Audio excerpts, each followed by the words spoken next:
do better with Fox on that level than you're going to do with Donkey Kong. I have been dealing with that Fox for the past 10 years. Yeah, but if you are like DK Will, it might be easier to go with a Ganon. But that doesn't matter right now. We got two high tiers, potential top tiers right here. Okay, Byleth.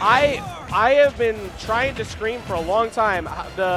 We were lucky in a small way. No, actually we weren't lucky. I was going to talk about the fact that the Samus and Roy meta was on the way.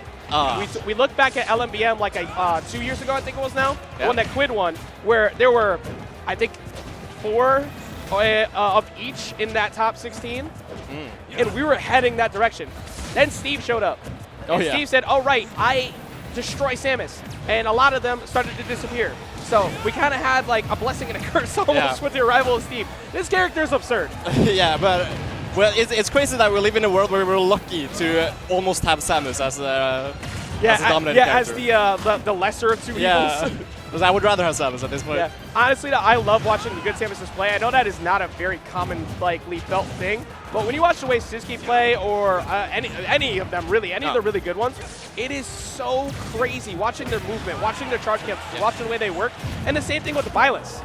Like, Leo put this character on the map, but the other Byleths have been really amping it up behind him and finding their own ways to use that drag down tech to make this character work. Oh yeah, for sure. And you see there's so many different ways you can play this character as well, right? You can play it very zoney. You can play it almost like a boxing character because they have such good frame data, such good up-close battles, but what the hell are you doing? All right. Frame data be damned. Sometimes you just got to swing big. Yeah. Because I don't know what frame data is. I just threw out like a frame 30 move and still hit. Look. Frame data, cool strategy, but did you look cool doing it though? And that down smash, you look cool getting that kill with that. Yeah, and I can guarantee you that Mishka was taken aback by that, and that's gonna have a little bit of effect mentally if he's not careful. Yeah, 1R is definitely trying to like put way more pressure on landing that, which you need to do against Samus. It is a floaty-ish character, but don't let them morph ball everywhere for free. Make sure they know they can't just land where they feel like it, because then they're just gonna reset neutral every time.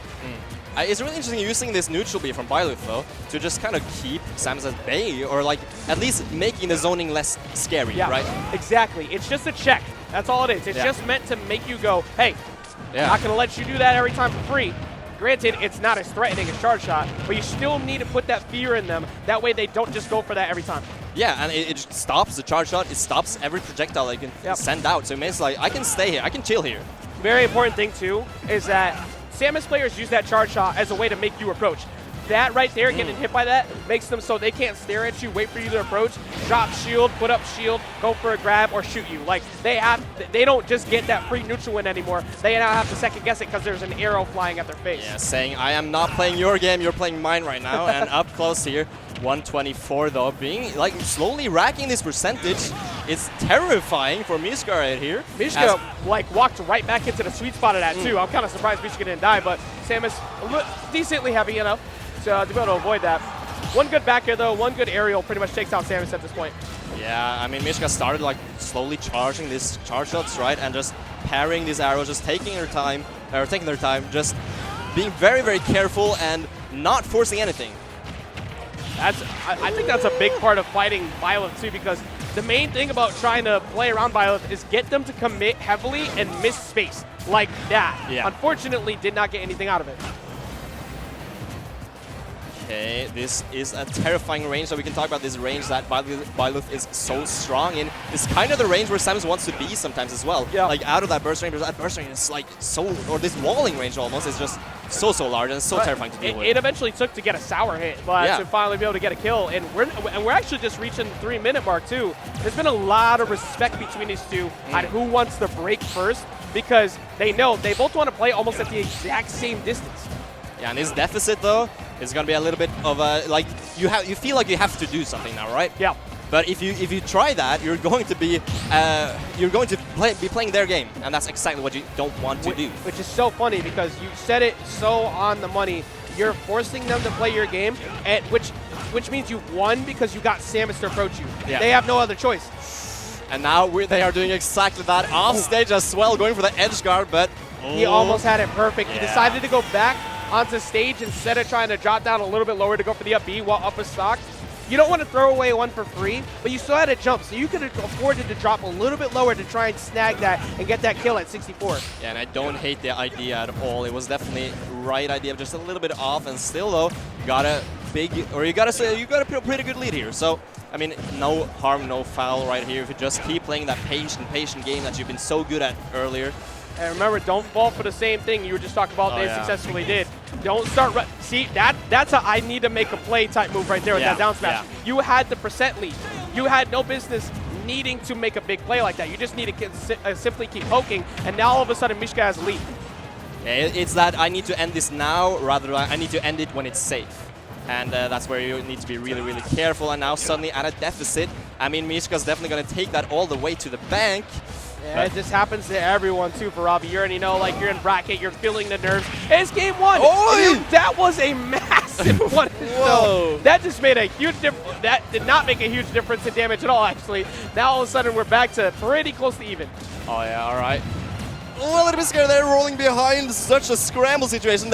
We've basically not seen any scrambles this entire game. They've been so far away from each other, but now... these two are playing social distance in the mini game, but finally gets the poke on that side special up on the platform.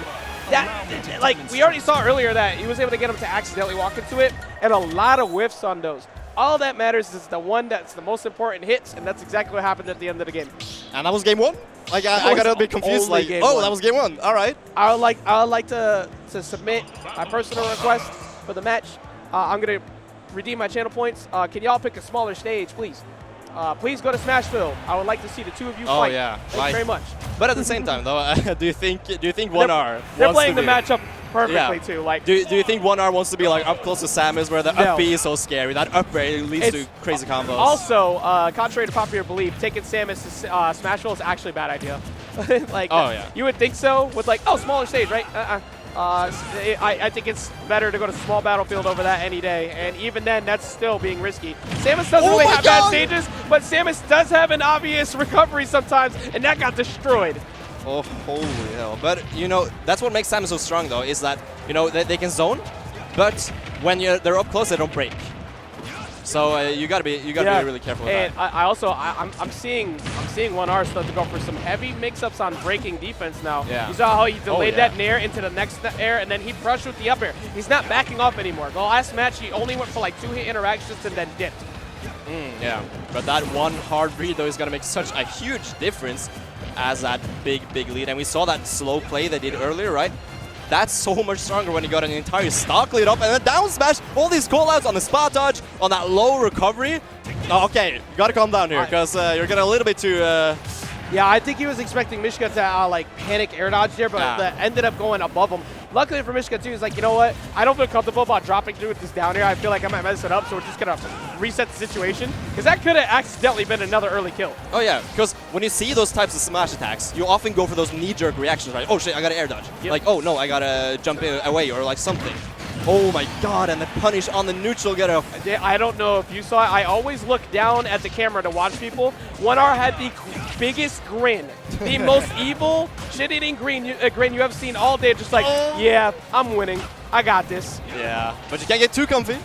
Oh my god. Yeah. Calm down, calm down. I'll tell you, like, feeling himself 100%, not fearful of anything going on in this match right now. And Mishka's going to have to try something to figure it out. But now you're down 2 stocks, not too easy to do. And the feeling of fear that is in Mishka right now, like it's Metroid Dread as we get that up smash. Wow, finishing off that with a 3-stock, beautifully done. Yeah, you weren't kidding. Like, Dread indeed. What was the name of those the robots that chase you around everywhere again on the stage? Because that's kind of what it felt like at that point. Yeah. Like, everything that you did led to a one-hit kill option that was on your way from 1R. So 1R was not really about it anymore. And, yeah, that was one hell of a difference between game 1 and game 2. Yeah, I was about to say, like what happened that game first 1? game was like, oh, that wasn't 3 games, that was 1. And I was like, oh, that was 1 game, not like 1/10. Like, okay. That was the same set? That was... They evened it out. You asked for Smashville, they basically gave you what you wanted, but on a different stage. Like, that was fast. Yeah, they cut down the time frame of that match quite a bit. I just wasn't expecting it to be like that. But hey, you take those. And that's 1R taking one more W along his way to go ahead and continue this winner side of this bracket. Again, this is 4,000 plus people, and we're talking about international talent all across the board. You know, not just on the gameplay, but here on the mic too. For Rob, you with me at SmashCon. If you're missing this right now and you have time, buy it. If you're in the area or you could come out, get yourself a spectator ticket, because this is one of the events where it's much more than just the tournament. There's so much to do. There's so many booths to check out. It is a true celebration of Smash.